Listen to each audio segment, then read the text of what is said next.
guys, it's Windwolf and welcome back to my channel. Today we are building another cottage, no surprise there.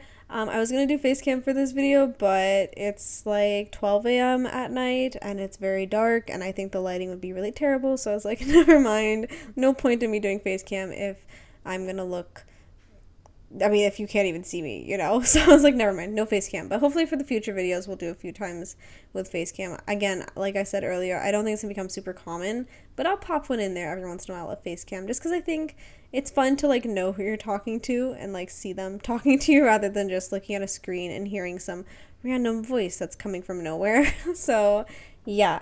Back into the cottage. So to no surprise, this is another cottage build. This time it's in the town, so I made it a little bit less farmy like. For that reason, I did not use the thatched roofs. I used just regular shingles because I felt like maybe that's more common in like a towny home rather than like living out in the wilderness, you know? I don't know. I don't have no idea, but that's just what it felt like to me. This was originally supposed to be base game and cottage living only, but I really wanted these shingles, and these shingles are from cats and dogs. They don't have any shingle wallpapers in base game, which is absolutely horrendous. So I ended up having to use cats and dogs only for the wallpaper. So if you only have base game and cottage living, you can 100% download this build. It's on the gallery at 31231. You're just going to have to change the shingle wallpaper, which to that I suggest either going with siding or just making the whole thing stone, because I think the stone looks really nice. You can definitely do a whole house in stone. It's just that I wanted to do something different than my last cottage. I feel like after this, people are going to be so done with cottages. They're never going to want to see a cottage in The Sims 4 again after the hype of this pack comes out. So this is going to be interesting. I don't make cottages, so this is like a learning experience for me. I don't do cottage builds. If you've looked at my channel, like my older videos, recently I've done some cottages, but if you look at my older videos, 90% of my videos are either modern, weird builds, or they're modern farmhouses. But cottage, not really my style. Not in the sense of, like, I don't like the style, but just in the sense that I don't build this style ever. I'm never tempted to build this style. I don't know why, but it's just never been something I've really worked on doing. So, yeah. I was originally following a floor plan and picture for this build, but it was completely impossible to make. Like, the way the roofing looked, I wish I had put the picture in the video so I could have shown you, but the way the roofing looked was just so impossible. I don't think there's any way to do that in The Sims. So instead, I ended up going my own way, kind of with somewhat similar shape that I'd start out with when I was following the picture, but the picture and this look nothing alike. So I have no idea how I managed to change so little and still have it look pretty similar. Like, I guess it's all just the roofing, because at the end of the day, if you just have a shell, there's about a million different things you can do with it, and they'll all look very different, even though they're from the same shell. So, yeah, I did make this floor plan really closed off, because I just feel like that's what cottages are. They're just, like, super closed off. So this is a 2-bedroom home. It does have an attic space that has, like, a study in it, so you could potentially make this a 3 or 4-bedroom home if you really want. It depends on how small you want to make the bedrooms. And there's also this, like, 4x4 of attic space that's just used for storing stuff. So what I ended up putting in there was, like, a nursery, not a nursery, but like the bassinet and some toddler toys, because I was like, maybe their kid grew up and they kept the toddler toys because they're thinking about having a future kid. Or you could take it, you know, complete 180 and do some sort of tragic story about how they were planning on having a kid but it didn't happen, or, you know, I mean, there's a million different tragic stories that I'm not going to mention that you could go for that. But yeah, so there's just like a little attic space with a nursery. I like to think it's a family that's going to grow at some point, so they kept all of their old stuff, because second children get the hand-me-downs, and that's just how it works. So yeah, other than that, I had really, like, I'm having a lot of fun making cottages in The Sims, which is a little bit surprising, because like I just said, I don't like cottages, and this is surprisingly fun for me to do. And the other thing I struggled with this build is that I made it huge. This lot, I believe, is it 20 by 15? I think it might be. I'm not entirely sure, but it's Cobblebottom 1 Street or 1 Cobblebottom Street. So whatever lot that is, that's where this build is. And it's kind of a smaller lot, I think, or maybe I just made the house really big, but I didn't have enough space. Like, I wanted to do like a cute garden and everything, but there's not that much space for for one, so I kind of had to smush this house down a little bit and make it fit so there's at least somewhat of a garden. That being said, I feel like it's semi-realistic to not have that much garden space, considering this is like in the town. You know, they're not having like a whole farm here, so maybe they've just got this little plant corner and a couple of chickens, and that's just their house. And you know, at some point you'll want to move from this house into a bigger lot with an actual farm in it. This is not a very cheap build though to fit that sort of storyline. This is, I think, about 78k simoleons, I'm guesstimating. I think that's around where it was. So it's not cheap, and it doesn't really fit the storyline that I just said, but you could try it, you know. You could 100% try it. I also decided to use, we're nowhere near this in the build. I'm just ranting because I have nothing to say about what you're looking at right now. You'll see later on that I've actually used pond. Oh no, you won't see it. You won't see it. You might see it in the screenshots or the, yeah, you might see it in screenshots, but maybe not. But I ended up adding like the animal spawners that go in the pond in just the plants. So I put like fireflies, I've put mosquitoes. So you'll see like mosquitoes around the fountain, and I think fireflies around some of the bushes and stuff, because I felt like you don't have to use that for only ponds, and I think it would make the world look more real. So I was like, I'm just going to put it everywhere and see what happens.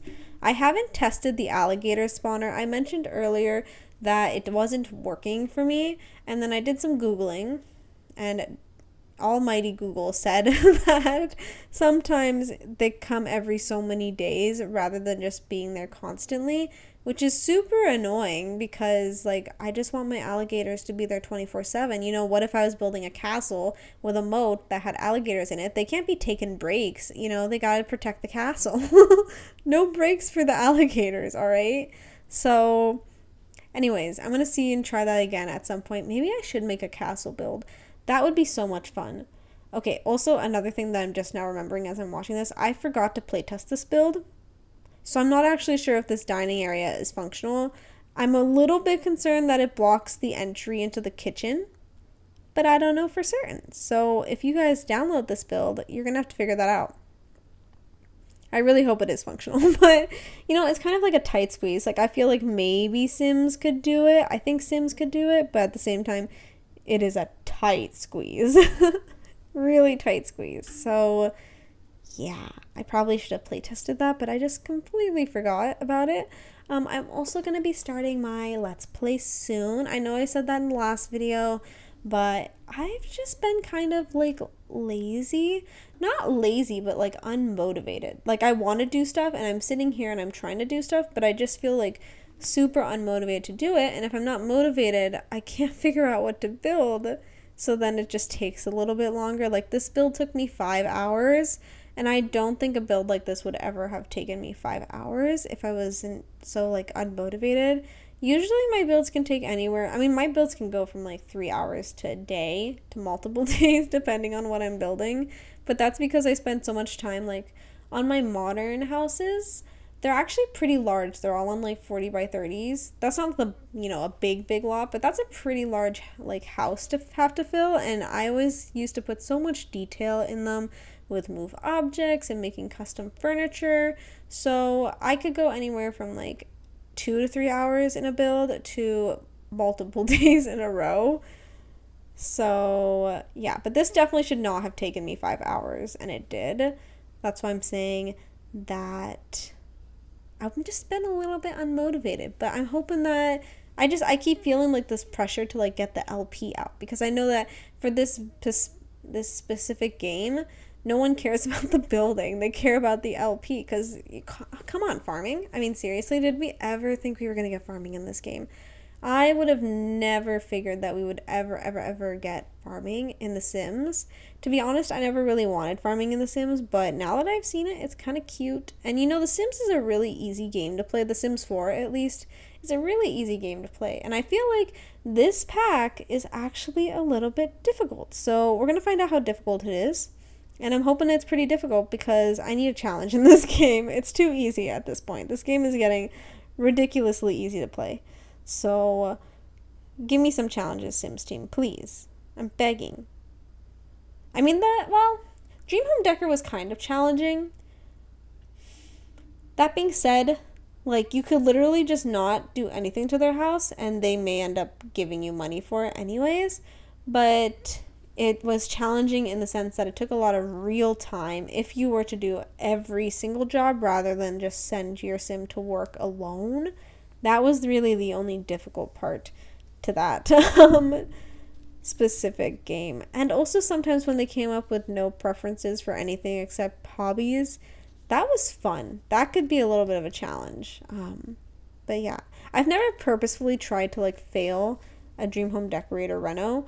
But I've seen people do it and then they just get money anyway. So clearly sometimes it's super easy. And then I feel like for the people that don't try, it's easy. And then the people that do try, they fail at it. So that's an interesting little quirk of the game. This is that little attic space.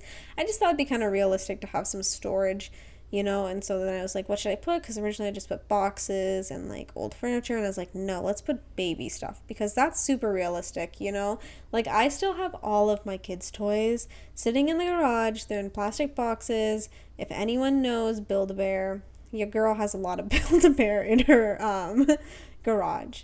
So much Build-A-Bear. So yeah, I just felt like it was really realistic, especially for a family to keep that kind of stuff.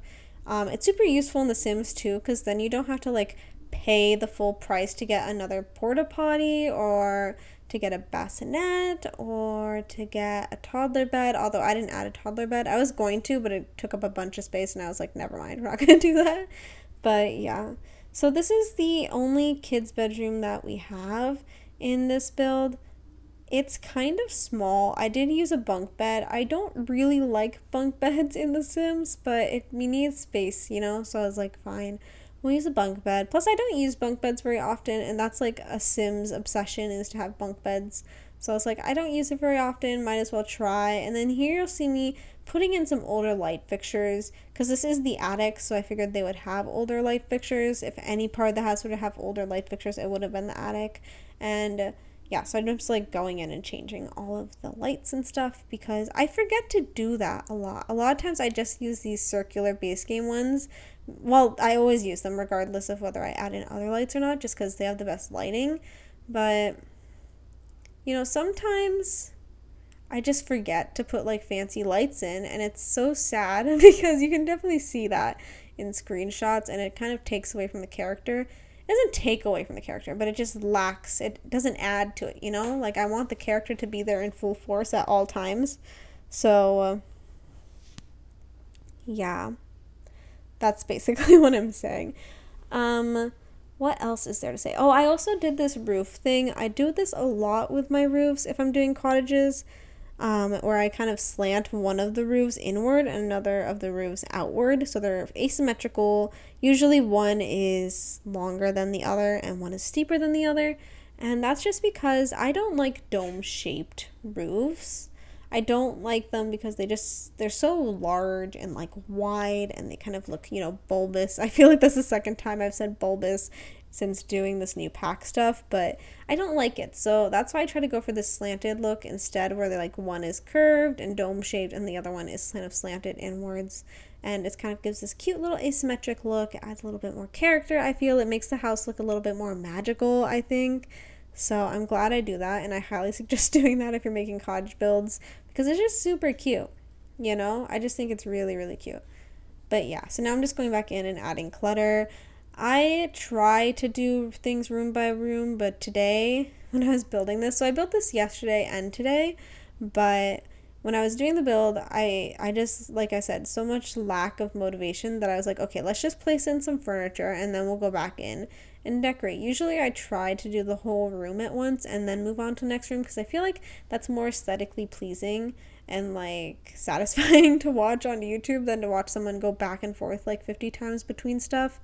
So I try to stick to one room at a time, but this time it was just like not happening. Also, I'm doing a couple of different things with my video editing. You may have noticed that by now, but my screenshots have changed to have like little videos. My intro actually has a little video in it, and I've added some color correction to my videos. Now, I'm realizing as I'm watching this video footage back that I don't think I messed with the exposure, but I feel like I must have because the walls are very bright. So I don't know if I messed with the exposure. This might be a little bit too bright. I don't think I'm going to fix that because I need to go to bed and it's already 12:30 and this needs to be out at 9 a.m. tomorrow, or today technically. So I don't think I want to fix that for this video, but let me know if you guys like the color correcting or not. I know you can use things like reshade, but I just don't want to use reshade. I've tried downloading it once and it failed, and so now I'm just like way too lazy to go figure it out again. Plus, I think it'd be good for me to practice color correcting because it's really useful for video editing, and I'd never done color correcting before, so I'm kind of glad that I'm trying it out now. So let me know if there's any sort of like color correction that you dislike or like for example, is this like too yellowish, is it too bright, too textured, anything, like tell me anything, because for this specific build I tried to do more. I added texture, so I sharpened the footage, and I also added some yellow and pink tint to the screen because I just felt like that was more like warm cottage summer type of vibes. So that's why it looks a little bit yellowish and pinkish. I think you can probably notice that bit by bit in some of the video. So I think that looks really cute, but you guys let me know what you think. You know, this is all just me experimenting because now I have the time to experiment, and I just feel like I need to, you know, up my video game. I haven't changed the way I edited YouTube videos since I started. I have always edited the videos the same way. In fact, I think I edited my videos more when I first started than I do now, because right now I just speed up the video and then speak and submit and add music. But earlier I've done that, or I would like add some fancy intro, I'd add text everywhere. I used to add little captions mid video of like funny snippets. I think we're gonna reach screenshots, so I hope you guys liked this video. As always, if you did, please give it a big thumbs up. If you like me, hit the subscribe button, and if you really like me, you know, notified every single time I post a video, go ahead and hit that bell button. Hope you guys are having a great day, and I will see you next time.